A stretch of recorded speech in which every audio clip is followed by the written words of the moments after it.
Bonjour et bienvenue sur les plateaux TV des CMSD 2013. Je reçois Antoine Lefeuvre, bonjour. Bonjour. Donc de Novius OS, et Didier Fanchon, bonjour. Bonjour à tous. De Rubedo. Alors, deux CMS, en commun la jeunesse, on va dire, deux CMS très récents. Alors Didier, est-ce que vous pouvez commencer par nous présenter votre outil ? Oui, donc Rubedo est édité par la société Webtels dont je suis président. Webtels c'est une jeune société innovante. Nous développons Rubedo dans les locaux de l'école centrale Paris, qui incube le projet, qui a trouvé qu'il y avait matière, vu l'innovation portée dans le produit, à incuber le projet, à l'accompagner pendant 2 ans. Donc Rubedo, c'est la particularité, c'est que c'est la première solution qui soit intégralement basé pour son moteur de base de données et de recherche sur des technologies NoSQL. D'accord. Donc le NoSQL apporte en premier la performance, la scalabilité. On peut facilement rajouter des machines pour avoir une capacité de traitement qui est très importante, y compris sur des grandes volumétries de données. Et puis ça apporte une grande souplesse dans la modélisation de l'information. Et là, Rubedo apporte tout un studio qui permet de créer des types de contenus, des types de médias, de documents, à la volée dans l'outil, de les indexer et de les traiter dans une architecture multisite. Et donc pourquoi NoSQL par rapport à une base de données traditionnelle ? Parce qu'après tous les CMS ont l'air de s'en sortir.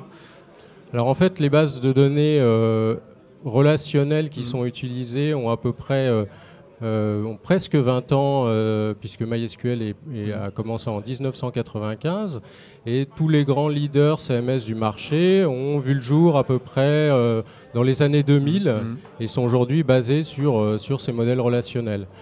Entre-temps, les majors du web comme Facebook, Twitter, Amazon ont inventé de nouvelles manières de modéliser, de stocker l'information pour pouvoir justement adresser des volumétries plus grandes et un trafic qui va croissant. Donc nous avons adopté et intégré ces technologies qui sont arrivées à maturité vers les années 2010 dans le cœur du produit pour en faire un produit puissant et complètement Donc l'objectif, scalable. c'est de gérer des très gros volumes de données en termes de contenu, etc. en fait. Alors, c'est un des objectifs, et notamment de pouvoir se passer d'infrastructures très complexes, de systèmes de cache qui sont souvent très lourds à mettre en place et à maintenir. Donc on pourra avoir des portails de très grande volumétrie et de la publication directe et en temps réel, donc avoir des sites plus interactifs pour l'internaute. Et en même temps, la modélisation et la souplesse de données permet d'absorber des données très hétérogènes. Donc typiquement de faire de la publication multisite, d'avoir sur la même plateforme N sites internet, une dizaine de sites, un site intranet, des sites extranet, tout ça sans avoir à craindre de ne pas pouvoir répondre en termes de performance. D'accord. Alors Novus OS, un petit jeune aussi. Oui, tout à fait, puisque le projet a été lancé toute fin 2011. La première version majeure est sortie en septembre 2012. Donc effectivement, comme nos confrères de Rubedo, on démarre. D'accord. Donc c'est quoi la particularité de Novus OS par rapport à d'autres CMS Eh bien, la particularité, elle porte dans son nom, puisqu'évidemment, quand les gens entendent Novus OS, ils pensent à une nouvelle distribution Linux ou à un système d'exploitation pour mobile. Donc ce n'est pas un système d'exploitation, on détourne un peu le terme. L'idée, malgré tout, c'est que Novus OS est organisé comme une plateforme d'applications. Donc on va retrouver à la fois des applications natives, génériques, qui permettent de faire de la diffusion, donc pour gérer des billets de blog, des pages, et à côté de ça, et c'est vraiment ce qui est important, des applications spécifiques, métiers, qui sont construites à façon en fonction du domaine d'activité de l'utilisateur. Donc si jamais on est vendeur d'hélicoptères, on trouvera une application hélicoptère. Si jamais on est vendeur de chaussures, on trouvera son application chaussures client. L'idée vraiment, c'est d'avoir une approche, construisez votre CMS, faire en sorte que le CMS s'adapte au contenu de l'utilisateur et non pas l'inverse. D'accord. Alors aujourd'hui, l'actualité chez Rubedo, c'est quoi ? Alors, on est aujourd'hui sur une version, malgré la jeunesse du produit, on est déjà sur une version 1.2. On a un cycle de développement agile très rapide, donc ça nous permet d'inclure de nouvelles fonctionnalités. Cette version 1.2 inclut toutes les fonctionnalités, je dirais, standards qu'on peut attendre d'un CMS. Voilà, pour gérer des sites internet, extranet, et puis un petit peu d'intranet de communication. On a deux gros chantiers. Un premier chantier qui qui est sur la migration de l'application qui est actuellement sous Zen Framework 1 en Zen Framework 2. Donc c'est un chantier technique qui va arriver à son terme probablement fin juillet. Donc on aura une version 2 de Rubedo 6 mois après sa sortie.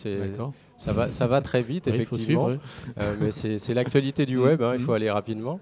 Et puis après, les champs d'application en fait, du NoSQL sont très divers et très variés. On a des sollicitations pour faire du collaboratif, pour faire de la GED, pour faire du réseau social d'entreprise, ou pourquoi pas du e-commerce, puisque la performance et la variabilité du produit sont souvent un des problèmes du e-commerce. D'accord, très bien. Et donc chez Novus OS aujourd'hui, alors l'actualité, un petit peu le même mode de fonctionnement, puisqu'on sort une version majeure environ tous les 3 mois, pareil, des cycles agiles qui nous permet effectivement d'avoir des releases qui sont fréquentes. L'actualité est double pour nous. On a sorti donc une 3e version majeure qui s'appelle Shiba, puisque les versions de Novus OS portent des noms de villes à l'image des desserts d'Android. Shiba, donc une ville japonaise, puisque Novus OS se développe au Japon à travers sa communauté. Donc là, on est aujourd'hui au CMSD à Paris. Samedi à Tokyo, il y a une conférence qui traite de Novus OS. Donc tout ce développement communautaire, effectivement, est important pour nous. Et à côté de ça, donc, il y a la version D donc, de Novus OS. La ville n'a pas encore été choisie, dans laquelle on va avoir une interface améliorée et aussi donc, ce qu'on appelle un Content Center qui permet de centraliser l'ensemble des contenus du système, un système qui permet de gérer plusieurs sites, plusieurs langues, et donc de pouvoir beaucoup plus facilement multidiffuser, réutiliser ces contenus à partir du moment où on les retrouve dans un magasin central de contenu. D'accord. Entre vos produits, il y a quand même une certaine filiation. Ce sont des produits récents, donc visiblement des concepts un peu identiques. Au niveau de l'interface, je crois qu'on a identifié un peu des points communs, je crois, au niveau du fonctionnement. Oui, effectivement, on a tous les deux logiciels ont une ergonomie, notamment back-office, qui tranche complètement avec ce qui était connu jusqu'alors dans le web. Pour ce qui est de Rubedo, c'est une ergonomie de desktop OS, donc vous êtes dans un système de multifenêtrage avec un menu central applicatif, ce qui permet à tous les utilisateurs auxquels on l'a présenté de retrouver très rapidement des codes ergonomiques qui sont connus et de s'approprier l'outil. On a l'impression de se retrouver comme dans son bureau. Comme sur son bureau, on a aussi des favoris, on a des fenêtres, on a tout cet environnement. D'accord. Voilà, même logique chez nous, si ce n'est qu'effectivement, dans les premiers prototypes, c'est là où c'est amusant, on avait travaillé avec un OS à fenêtre. On est finalement parti toujours sur des mêmes codes de l'OS, mais plus les OS tactiles que l'on trouve aujourd'hui, avec une notion de menu tel qu'on peut les retrouver plus sur iOS ou le menu maintenant de Windows 8. Et après, les différentes applications tournent en parallèle. Donc on a bien une notion de multitâche qui est ici importante, qui permet de facilement passer de l'une à l'autre dans différents onglets. Donc plutôt que d'avoir à manipuler des fenêtres, on passe d'un onglet à l'autre. On retrouve effectivement des codes ergonomiques, notamment qui sont ceux du navigateur. On s'est rendu compte en menant des études que c'était le type de productivité que la plupart de nos utilisateurs avaient appris à maîtriser, ouvrir différents onglets, passer d'un onglet à l'autre, venir les fermer de telle manière à être plus efficace. D'accord, donc ça aujourd'hui c'est votre critère commun, différenciateur et que je dirais que vous permet votre jeunesse. Voilà, effectivement, ça c'est pour nous, on fait du CMS en fait depuis 2003. On avait une première solution qui était une solution propriétaire, donc 2011 pour nous c'est un nouveau départ. Et dans ce qu'on voulait faire de nouveau, notamment, c'était révolutionner l'interface, la mettre au goût du jour, s'appuyer sur ce qu'on pouvait faire maintenant avec des interfaces riches. C'est vrai qu'on a décidé de passer complètement sur du HTML5, du CSS3, ce qui fait qu'on n'est pas compatible sur des IE8, mais finalement, ce n'est pas pour nous un problème, parce qu'à côté de ça, ça fait qu'on peut utiliser Novus OS sur sa tablette, par exemple, ce qui évidemment est beaucoup plus difficile sur un CMS traditionnel. Vous allez vers les mêmes standards aussi ? Je pense les mêmes standards. On a... la jeunesse des produits permet plus facilement de s'approprier des enjeux qui sont nouveaux. On parlait d'ergonomie, il y en a d'autres. Il y a par exemple la mobilité, le fait de pouvoir faire des sites qui se déclinent à la fois sur tablette, sur smartphone, c'est un vrai enjeu aujourd'hui et qui est assez mal adressé par les CMS classiques, puisque la norme HTML5 CSS3 est vraiment très récente. Donc ça, c'est un autre enjeu.